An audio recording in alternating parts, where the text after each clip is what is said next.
Good morning વિદ્યાર્થી મિત્રો, આજે આપણે ભૌતિક વિજ્ઞાન વિષયની અંદર ગતિ રિલેટેડ સૌથી મહત્વનું અને બેઝિક ચેપ્ટર છે ચેપ્ટર નંબર 3 એની વિશેષમાં ચર્ચા કરશું. છેલ્લે આપણે એકમો તથા માપનની વાત કરી હતી, એકમો સંબંધિત ભૌતિક રાશિના સંબંધોની વાત કરી હતી. હવે એને રિલેટેડ કેટલાક મુદ્દાઓ આપણે હવે ધીમે ધીમે એને આગળ વધારશું. જે ભૌતિક રાશિઓ આપણે જોઈ હતી, ભૌતિક રાશિઓને હવેના નેક્સ્ટ ચેપ્ટરની અંદર વિશેષ રજૂઆતમાં જોઈશું.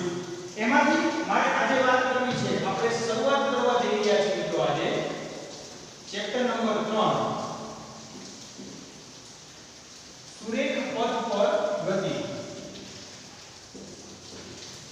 આપણે વાત કરવી છે વિશેષ મિત્રો સુરેખ પથ પર ગતિ.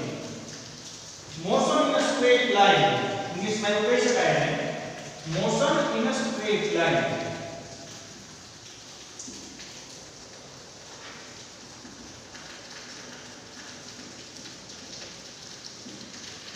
સ્ટ્રેટ લાઇન, સુરેખ પથ પર મોશન એટલે ગતિ, એની આપણે વાત કરવી છે.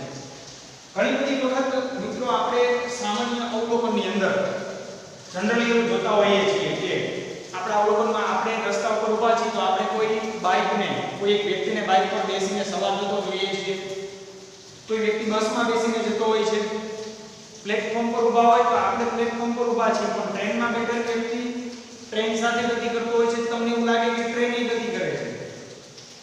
તો ગતિ સંબંધિત ઘણી મહત્વની વાત આપણી પૃથ્વીનું પરિભ્રમણ છે. સમતલમાં અને સુરેખ પથ પર બે પ્રકારે ગતિનું વર્ણન મિત્રો આપણે કરી શકીએ છીએ. આ ચેપ્ટરની અંદર મારે વિશેષ વાત કરવાની છે એ છે સુરેખ પથ પર ગતિ, મોશન ઇન સ્ટ્રેટ લાઇન. સુરેખ પથ પર ગતિની વાત કરવી છે. સૌથી પહેલો પ્રશ્ન એવો થાય મિત્રો, હું ક્યારે સમજી શકું કે કોઈ પદાર્થ ગતિમાં છે? આપણે કેટલાક બેઝિક કોન્સેપ્ટથી ચેપ્ટરની શરૂઆત કરીએ તો સૌથી પહેલી વાત કરીશું ચેપ્ટરની અંદર એવું હું ક્યારે કહી શકું, આપણો પહેલો પ્રશ્ન ચિહ્ન મારીએ અને ધીમે ધીમે ચેપ્ટરના બેઝિક કોન્સેપ્ટ જોતા જઈએ. કોઈ પદાર્થ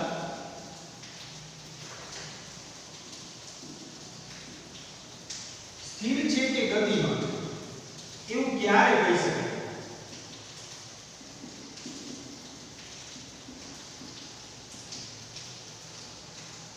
એવું ક્યારે કહી શકાય પદાર્થ સ્થિર છે કે પદાર્થ ગતિમાં છે? એક સામાન્ય વસ્તુ છે કે બે મિત્રો એકબીજાનું અવલોકન કરે છે, બંને એક જ સ્થાને ઊભા છે, પણ એમાંથી કોઈ એક મિત્ર બીજા મિત્રની સાપેક્ષે, શબ્દ વાપરો છે ને મિત્રો સાપેક્ષે, જો પોતાનું સ્થાન બદલે તો તે મિત્ર ગતિમાં છે, જે અવલોકન કરે છે મિત્ર સ્થિર છે. એટલે કે વસ્તુના સંદર્ભમાં જો આપણે વાત કરીએ તો એવું કહી શકાય જ્યારે કોઈ એક વસ્તુ કોઈ બીજી વસ્તુની સાપેક્ષે પોતાનું સ્થાન બદલે, જ્યારે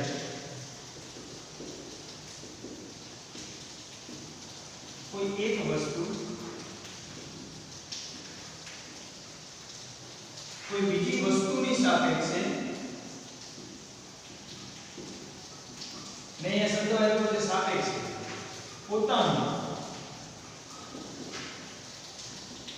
સ્થાન બદલે છે,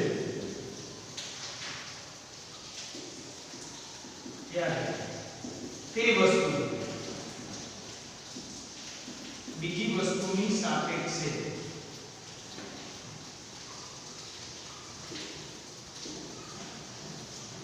ગતિમાં છે એમ કહેવાય. સીધું ને સરળ રજૂઆત. જ્યારે કોઈ એક વસ્તુ કોઈ બીજી વસ્તુની સાપેક્ષે પોતાનું સ્થાન બદલે છે ત્યારે આપણે એવું કહી શકીએ કે તે વસ્તુ બીજી વસ્તુની સાપેક્ષે ગતિમાં છે. જો સ્થાન ન બદલે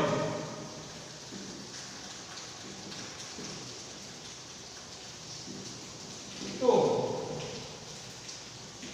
તે વસ્તુ સ્થિર છે તેમ કહી શકાય. જો સ્થાન ન બદલે તો તે સ્થિર, અને જો સ્થાન બદલે તો ગતિમાં.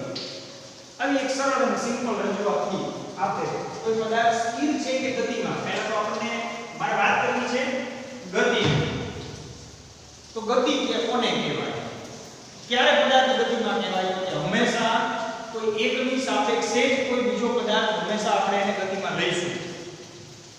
આ થઈ ગયું મિત્રો એક નાનકડી રજૂઆત ગતિ રિલેટેડ પદાર્થ ક્યારે ગતિમાં છે એમ આપણે સમજી શકીએ. હવે કોણ એટલે શું બીજી એક નાનકડી રજૂઆત જોઈએ.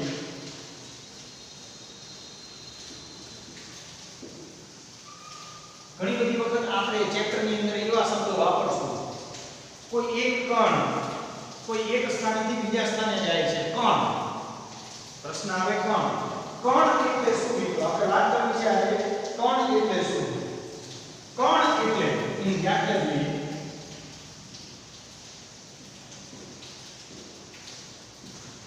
દળ ધરાવતો બિંદુવત પદાર્થ.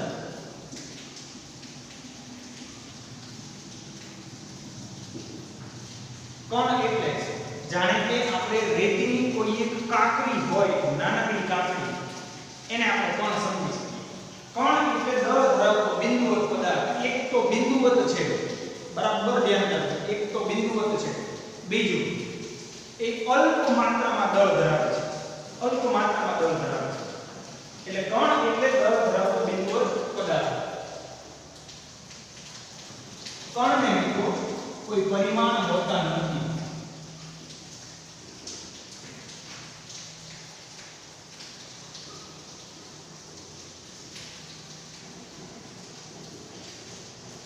તે આદર્શ કલ્પના છે. સામાન્ય સંજોગોમાં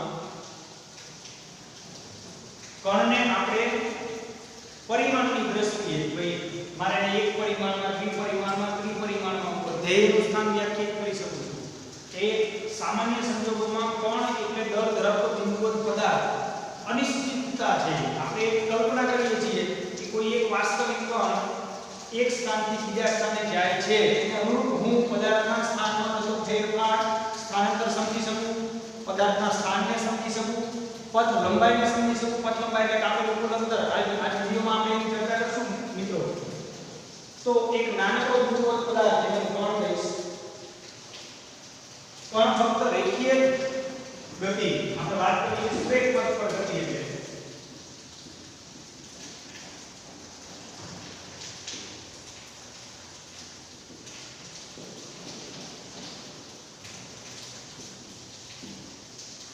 મિત્રો કણની વાત કરીએ બિંદુવત પદાર્થ છે એટલે કણ ફક્ત રેખીય ગતિ જ કરી શકે. રેખીય ગતિ કરી શકે, સુરેખ પથ પર ગતિ કરી શકે. આપણે સુરેખ પથ પર એટલે સીધા રસ્તા ઉપર પદાર્થની ગતિ એમ એને વ્યાખ્યાયિત કરી શકીએ. આગળ વાત કરીએ હવે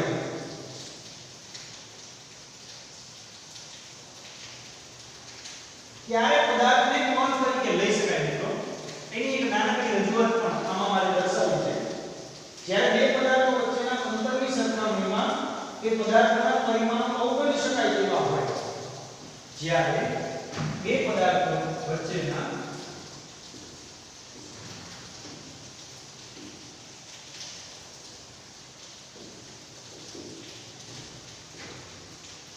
અંતરની સરખામણીમાં એટલે કે કોઈ એક પદાર્થ એનું નિશ્ચિત સ્થાન, કોઈ બીજો પદાર્થ એનું આપણે નિશ્ચિત સ્થાન કહીએ કે બંને વચ્ચેનું અંતર એટલે બંનેને જોડતી રેખા પર આપણે અંતર દર્શાવીએ. તો જ્યારે કોઈ બે પદાર્થો વચ્ચેના અંતરની સરખામણીમાં તેમના પરિમાણ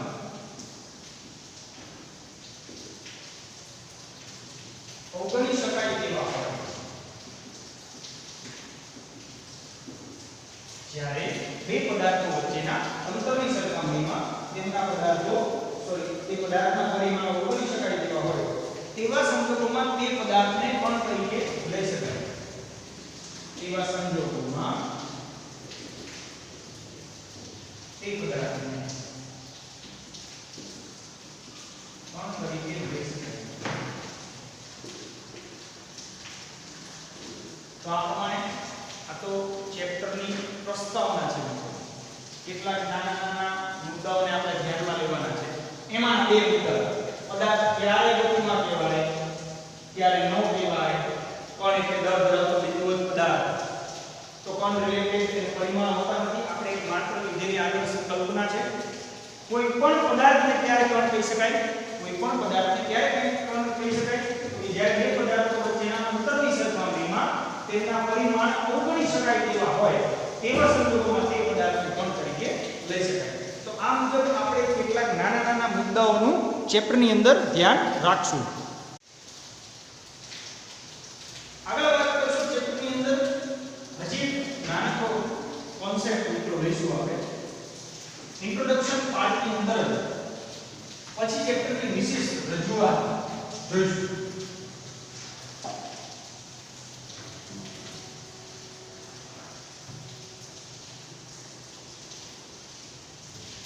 ઘણી બધી વખત એવા શબ્દો ચેપ્ટરની અંદર વપરાતા હોય છે મિત્રો કે જેનાથી આપણે ચેપ્ટર પૂરું થઈ એનાથી જાણકારી મેળવીએ એની પહેલા એડવાન્સમાં એ શબ્દો શું કહેવા માંગે છે એની માહિતી મેળવીએ એમાં એક શબ્દ લઉં છું મિત્રો એ છે યંત્રશાસ્ત્ર એટલે શું યંત્રશાસ્ત્ર એટલે શું ઇંગ્લિશમાં એને મિકેનિક્સ કહીશું મિત્રો આપણે શું કહીશું એને મિકેનિક્સ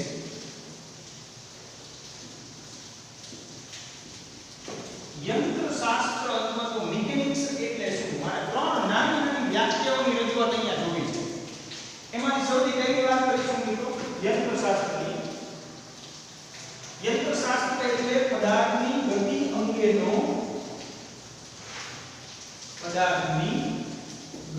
અંગેનો અભ્યાસ કરતી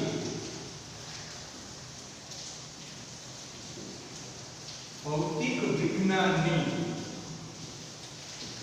શાખાને યંત્રશાસ્ત્ર કહે છે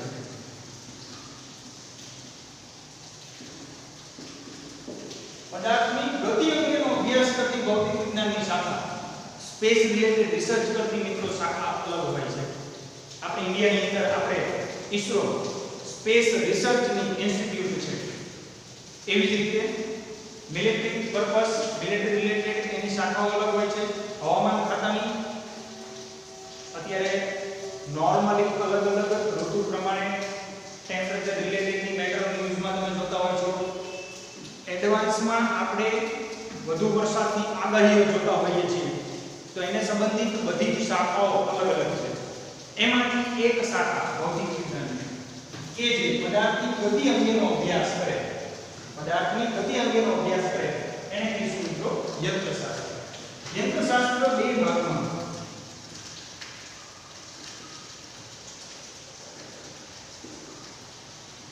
બે પ્રકાર છે બે ભાગમાં હું એને વિભાજિત કરી શકું છું એમાંથી સૌથી પહેલો શુદ્ધ ગતિ વિજ્ઞાન શું છે એને આપણે કાઇનેટિક્સ કહીશું મિત્રો કાઇનેટિક્સ એટલે શુદ્ધ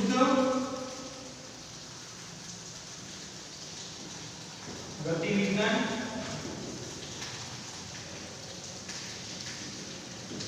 જેને હું કાઇનેટિક્સ કહીશ અને બીજું છે ડાયનેમિક્સ માત્ર ગતિ વિજ્ઞાન શું ડિફરન્સ છે બેમાં બંને યંત્રશાસ્ત્રનો સમાવેશ કરે છે કાઇનેટિક્સ અને ડાયનેમિક્સ બંને યંત્રશાસ્ત્રનો સમાવેશ કરે છે એની જે પેટા પ્રકાર છે ઘણી બધી વખત એવું થતું હોય છે મિત્રો ગતિ રિલેટેડ કે પદાર્થની ગતિનો અભ્યાસ ગતિના કારણોની ચિંતા કર્યા વગર કરવામાં આવતો હોય છે આપણે ઘણા બધા મુદ્દાઓની અંદર માત્ર એટલી જ વસ્તુ મહત્વની હોય છે કે ગતિ થવી જોઈએ ગતિ કેમ થાય છે ગતિ શેના કારણે થાય છે કયા પરિબળો જવાબદાર છે એની મારે કોઈ જરૂરિયાત નથી માત્ર ગતિ થવી જોઈએ એટલે કે પદાર્થની ગતિના કારણોની ચિંતા કર્યા સિવાય માત્ર ગતિનું વર્ણન કરવામાં આવે તેવી શાખા એને હું કાઇનેટિક્સ કહીશ અથવા તો શુદ્ધ ગતિ વિજ્ઞાન કહીશ ભૌતિક વિજ્ઞાનની જે શાખામાં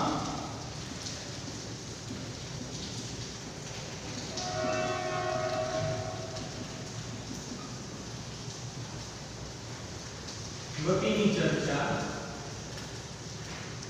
ભૌતિક વિજ્ઞાનની જે શાખામાં આપણે જે ગતિની ચર્ચા કરી રહ્યા છીએ મિત્રો એ ગતિની ચર્ચા તેના કારણોની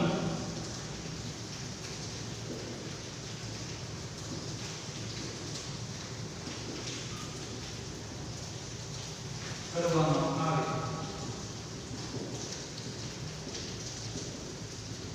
તે સાથે શુદ્ધ ગતિ વિજ્ઞાન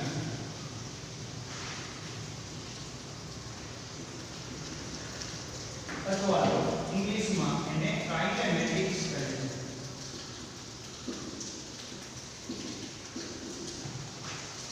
મારે ગતિ કેમ થાય છે એના કારણોની કોઈ જ ચિંતા કરવાની નથી.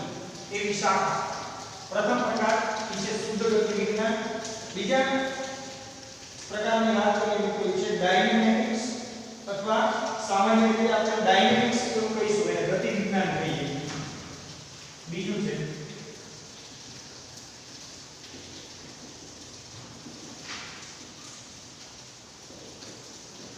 ડાયનેમિક્સ.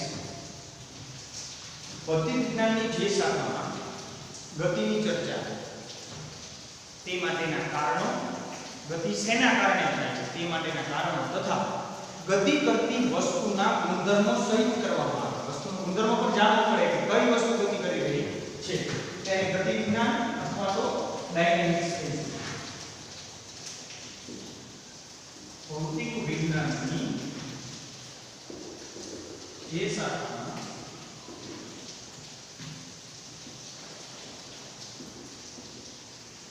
ગતિની ચર્ચા મારે વાત કરવી છે. આપણે શેને રિલેટેડ વાત કરી રહ્યા છીએ? માત્ર ગતિની ચર્ચા તે માટે ના કારણો તથા ગતિ કરતી વસ્તુના અથવા પદાર્થના ગુણધર્મો સહિત કરવામાં આવે તેને ગતિ વિજ્ઞાન અથવા ડાયનેમિક્સ કહે છે.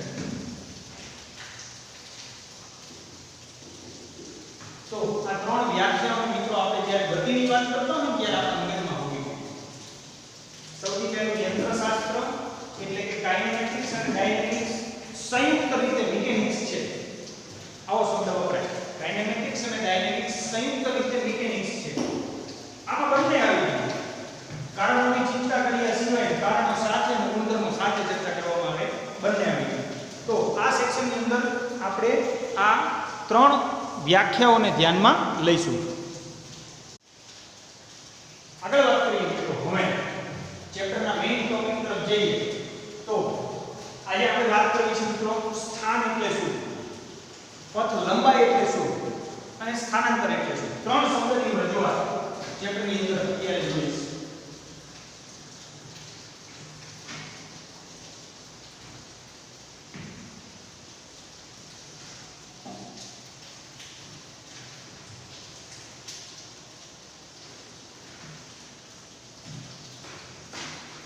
આપણે વાત કરીએ ત્રણ મુખ્ય મુદ્દાઓની મારે વાત કરવી છે આજે. એ છે સ્થાન, પથ, લંબાઈ અને સ્થાનાંતર. ત્રણ મુખ્ય મુદ્દાઓની મારે આજે વાત કરવી છે. સ્થાન, પથ, લંબાઈ અને સ્થાનાંતર. સૌથી પહેલા પદાર્થનું સ્થાન દર્શાવવા માટે મિત્રો સ્થાન રિલેટેડ ઉદાહરણ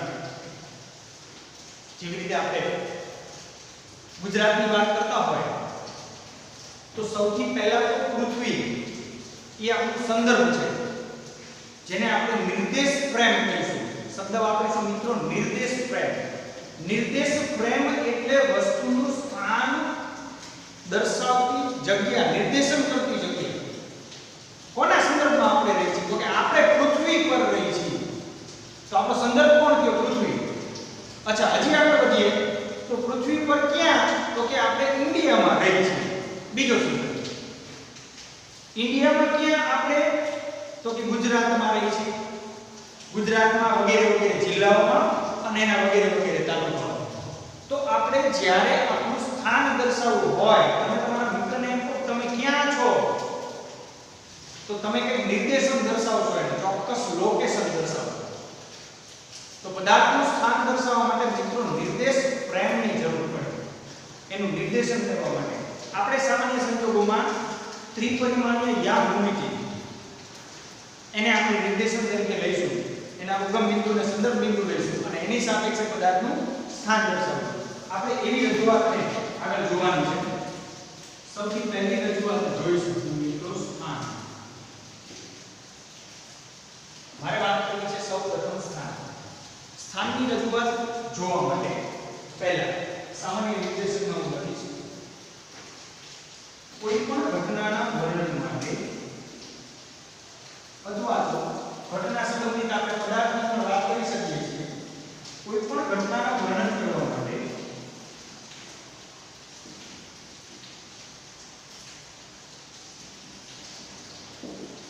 મારે એમ કેવું છે મિત્રો કે x કેમ થયું પણ ક્યાં, તો કે મારે એના સ્થાનની જરૂર પડે. ગતિ કરતા પદાર્થનું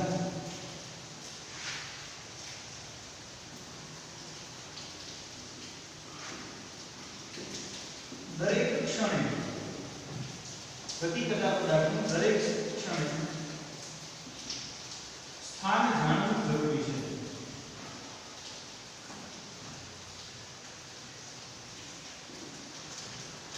કોઈ પણ ઘટનાનું વર્ણન કરવું હોય, ધારો કે કોઈ એક વ્યક્તિ બાઇક લઈને જાય છે, પણ ધારો કે સવારના 10 વાગે કહું છું એ વ્યક્તિ વગેરે વગેરે જગ્યાએ છે, તો 10:30 એનું સ્થાન પર લઈ જાય છે, 11 વાગે એનું સ્થાન પર લઈ જાય છે.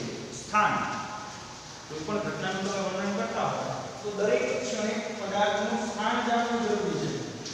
આ સ્થાન નક્કી કરવા માટે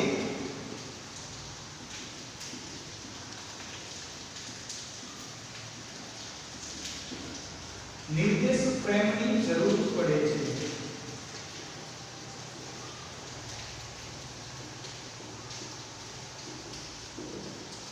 મેં વાત કરી મિત્રો નિર્દેશ ફ્રેમ, પદાર્થના સ્થાનનું નિર્દેશન કરતી જગ્યા એટલે નિર્દેશ ફ્રેમ.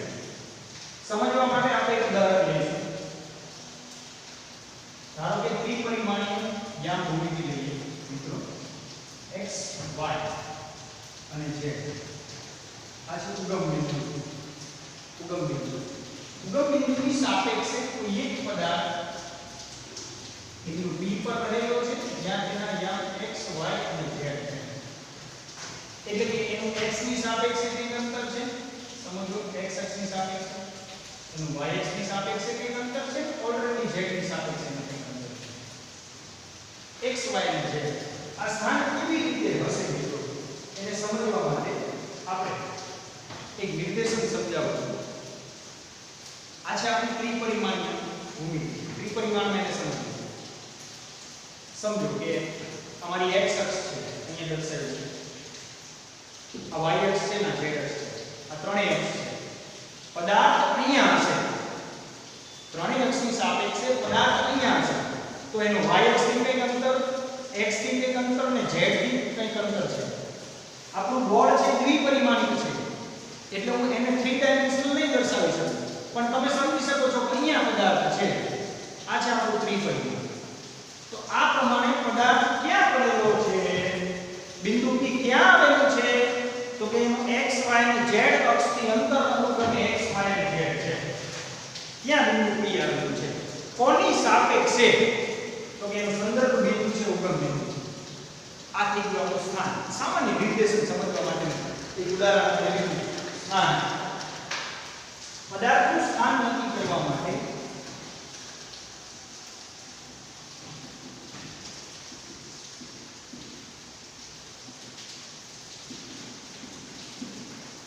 સંદર્ભ બિંદુની જરૂર પડે.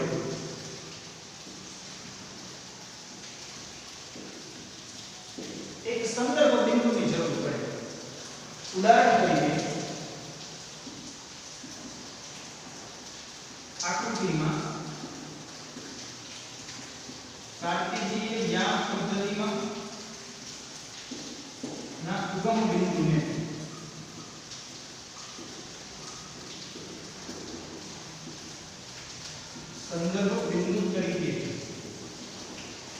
દર્શાવ્યું છે. મારું સંદર્ભ બિંદુ અત્યારે યામ પદ્ધતિનું ઉગમ બિંદુ છે. કોઈ બિંદુ P નું સ્થાન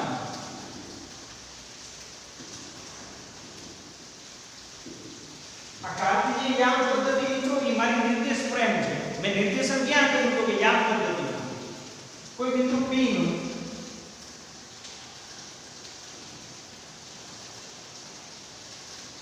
કાર્તિજીય યામ પદ્ધતિ ના અથવા યામ પદ્ધતિના ઉગમ બિંદુ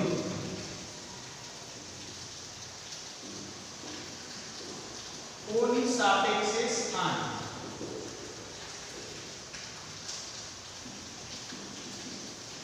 x y z છે. યામ પદ્ધતિના ઉગમ બિંદુ O ની સાપેક્ષે બિંદુ P નું સ્થાન તમે આકૃતિમાં જોઈ શકો છો. બિંદુ P ને દર્શાવ્યું છે. આ P નું સ્થાન તમે શું લઈ શકો છો તો કે x y અને z લઈ શકો છો. x y z નિર્દેશ ફ્રેમમાં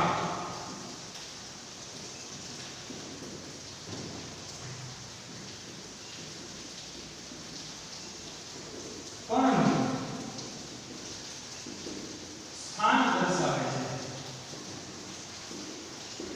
આપેલી નિર્દેશ ફ્રેમમાં કણનું સ્થાન દર્શાવે છે. તો આ પ્રમાણે સ્થાન સંબંધિત મિત્રો ઘણી બધી ચર્ચા આપણે કરી શકીએ છીએ. એમાંથી એક નાનકડી રજૂઆત આપણે સ્થાન રિલેટેડ આટલી જોઈશું.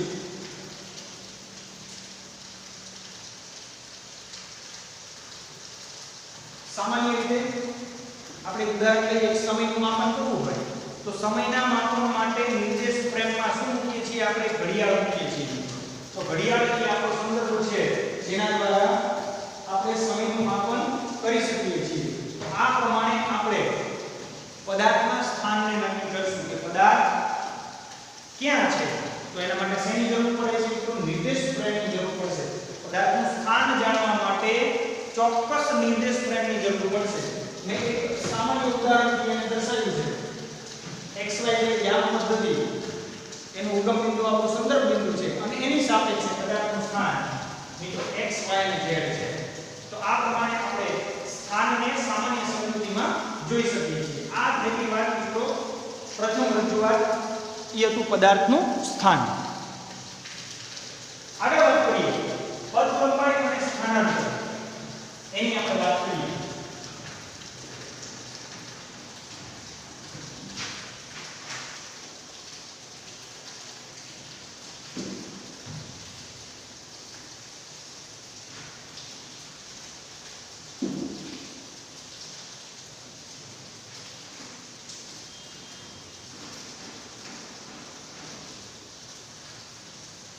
પદ લંબાઈ અને સ્થાનાંતરની વાત કરવી છે મિત્રો.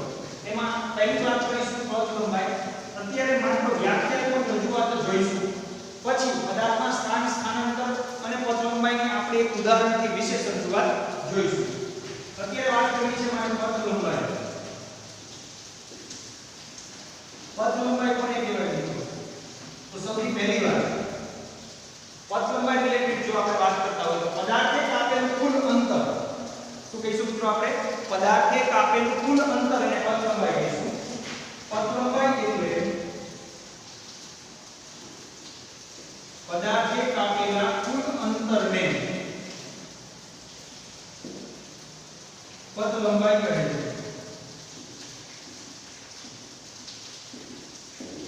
કોઈ એક પદાર્થ એક સ્થાનથી બીજા સ્થાન પર જાય છે જેના જવા માટેના અનેક માર્ગ છે. એમાંથી પદાર્થ જે માર્ગથી જાય છે એ માર્ગ પર પદાર્થે કાપેલું કુલ અંતર એને મિત્રો પદ લંબાઈ. પદ લંબાઈ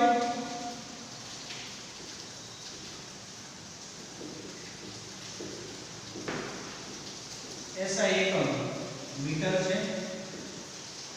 પદ લંબાઈનો SI એકમ મીટર છે. હંમેશા પથ લંબાઈ ઈ કુલ અંતર દર્શાવતું હોવાથી પથ લંબાઈ હંમેશા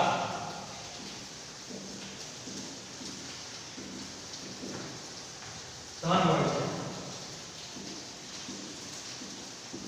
પથ લંબાઈ પદાર્થે કાપેલું કુલ અંતર દર્શાવે છે મિત્રો. એટલે હંમેશા પથ લંબાઈનું મૂલ્ય ધન લેવામાં આવે છે. આપણે સ્થાનાંતરમાં જ્યારે વાત કરશું ને ત્યારે તેની વિશેષ ચર્ચા કરીશું. પથ લંબાઈ અદિશ છે. પથ લંબાઈને ચોક્કસ દિશા અને નિર્દેશનની જરૂર નથી એને દર્શાવવા માટે. પથ લંબાઈ અદિશ રાશિ છે. જો ગતિ થતી હોય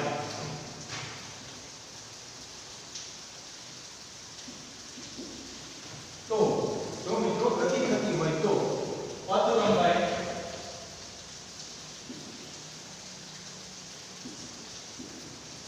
કદાપી શૂન્ય મળે નહીં.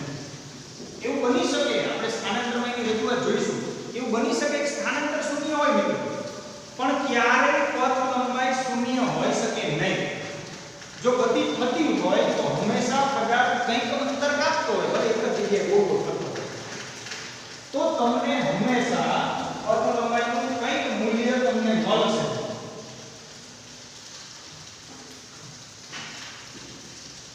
જો ગતિ સુરેખ થતી ન હોય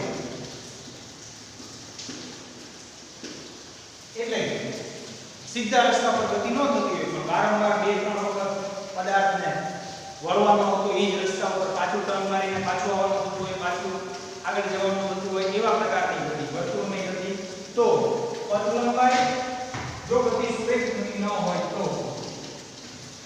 પથ લંબાઈ હંમેશા સ્થાનાંતરથી વધારે હોય.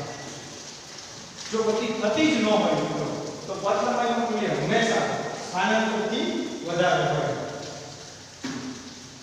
તો આ પ્રમાણે આપણે પથ લંબાઈ રિલેટેડ આટલા મુદ્દાને ધ્યાનમાં રાખશું, જે તમે બોર્ડ પર જોઈ શકો છો. આગળ વાત કરીએ મિત્રો સ્થાનાંતરની. આપણો બીજો અને આમ ત્રીજો મુદ્દો છે. પહેલા વાત કરીએ આપણે સ્થાનની, પછી વાત કરીએ પથ લંબાઈની, હવે વાત કરીએ સ્થાનાંતરની.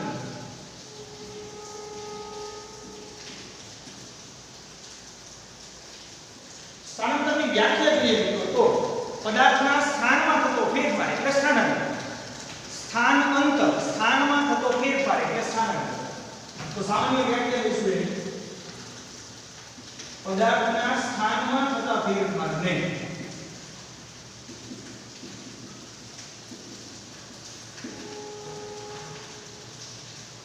સ્થાનાંતર કહે છે. જેવી રીતે અંતર એનો એસઆઈ એકમ મીટર છે મિત્રો, એટલે કે પથ લંબાઈ, આપેલું કુલ અંતર એટલે પથ લંબાઈ એનો એકમ મીટર છે. એવી જ રીતે મિત્રો સ્થાનાંતર નો એસઆઈ એકમ મીટર છે.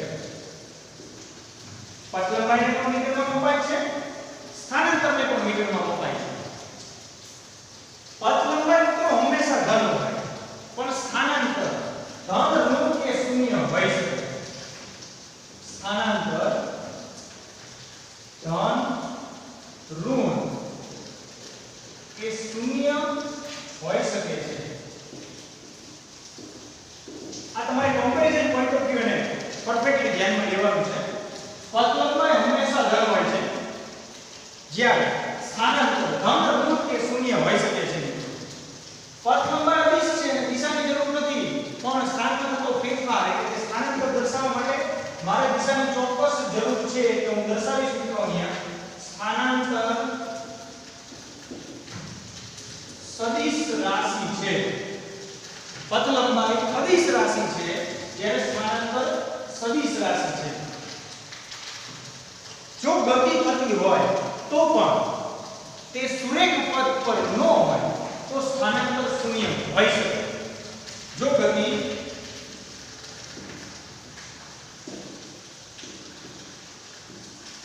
સુરેખ પથ પર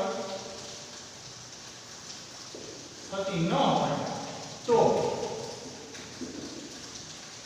સ્થાનાંતર શૂન્ય હોઈ શકે છે. પથ લંબાઈના અનુરૂપ આપણે વાત કરી હતી મિત્રો કે ગતિ સુરેખ પથ પર ગતિ ન હોય તો તમે જાણો જ છો કે પથ લંબાઈ સ્થાનાંતરથી વધુ હોય, કારણ કે સ્થાનાંતર તો સ્થાનમાં થતો ફેરફાર છે, એક સ્થાનથી બીજા સ્થાન પર આધારિત છે. સ્થાનાંતર માત્ર એક સ્થાનથી બીજા સ્થાન પર આધારિત છે. માટે એવું કહી શકાય કે સ્થાનાંતર બરાબર અંતિમ સ્થાન માઈનસ પ્રારંભિક સ્થાન. બે પદાર્થોના સ્થાનમાં થતો ફેરફાર એટલે કે અંતિમ સ્થાન માઈનસ પ્રારંભિક સ્થાન એને કહીશું મિત્રો સ્થાનાંતર. તો આ પ્રમાણે આજના આપણા મુખ્ય ટોપિકની અંદર મિત્રો આપણે વાત કરી સ્થાન, પથ લંબાઈ અને સ્થાનાંતરની. આગળ પણ કેટલીક બેઝિક વાતો કરીએ. તો એના રિલેટેડ તમારે બેઝિક કોન્સેપ્ટ ધ્યાનમાં લેવાના છે. મિકેનિક્સ એટલે શું, મિકેનિક્સ રિલેટેડ કાઇનેમેટિક્સ અને ડાયનેમિક્સ એટલે શું, પદાર્થ ક્યારે ગતિમાં કહેવાય, અને મુખ્ય મુદ્દાની વાત કરીએ તો આજનો મુખ્ય મુદ્દો તમારે વ્યવસ્થિત રીતે ધ્યાનમાં રાખવાનો છે. ઈ છે મિત્રો સ્થાન, પથ લંબાઈ અને સ્થાનાંતર. પથ લંબાઈ પદાર્થે કાપેલું કુલ અંતર સૂચવે છે. સ્થાનાંતર પદાર્થના સ્થાનમાં થતો ફેરફાર સૂચવે છે. એટલે કે સ્થાનાંતર બરાબર પદાર્થનું અંતિમ સ્થાન માઈનસ પ્રારંભિક સ્થાન, એને મિત્રો આપણે સ્થાનાંતર કહીશું. તો આ પ્રમાણે જો તમને એક્ઝામની અંદર પથ લંબાઈ અને સ્થાનાંતરનો 2 માર્કની અંદર તફાવત પૂછે તો પણ મિત્રો તમને મેં તફાવત સ્વરૂપે અહીંયા લખી દીધું છે. એ પ્રમાણે તમે 4-5 મુદ્દાઓ તમે પથ લંબાઈ અને સ્થાનાંતર વિશે દર્શાવી શકો. પથ લંબાઈ આપણે કુલ અંતર છે તે હંમેશા ધન હોય છે. સ્થાનાંતર અંતિમ સ્થાન માઈનસ પ્રારંભિક સ્થાન છે. એક ઉદાહરણ આપું મિત્રો. ઉદાહરણ તરીકે તમે ઘરેથી સ્કૂલે જવા નીકળો છો, સ્કૂલેથી પાછા ઘરે આવો છો, તો કાપેલું કુલ અંતર એટલે ઘરથી સ્કૂલ અને સ્કૂલથી ઘર બધું જ ગણાય, પથ લંબાઈ કહેવાય. પણ સ્થાનાંતર તો કે તમારું અંતિમ સ્થાન એ ઘર, પ્રારંભિક સ્થાન એ ઘર, તો સ્થાનાંતર શૂન્ય થઈ. કેમ? તમે ફરીને પાછા આવતા રહ્યા એટલે સ્થાનાંતર શૂન્ય, પણ તમારી પથ લંબાઈ શૂન્ય થાય નહીં. તો આ પ્રમાણે અસંખ્ય ઉદાહરણથી તમે પથ લંબાઈ અને સ્થાનાંતરને સમજી શકો. આટલી વસ્તુ તમારે વ્યવસ્થિત રીતે લખવાની છે અને યાદ કરવાની છે. હવે પછીના ટોપિકની રજૂઆત આપણે નેક્સ્ટ લેક્ચરમાં જોઈશું. Thank you.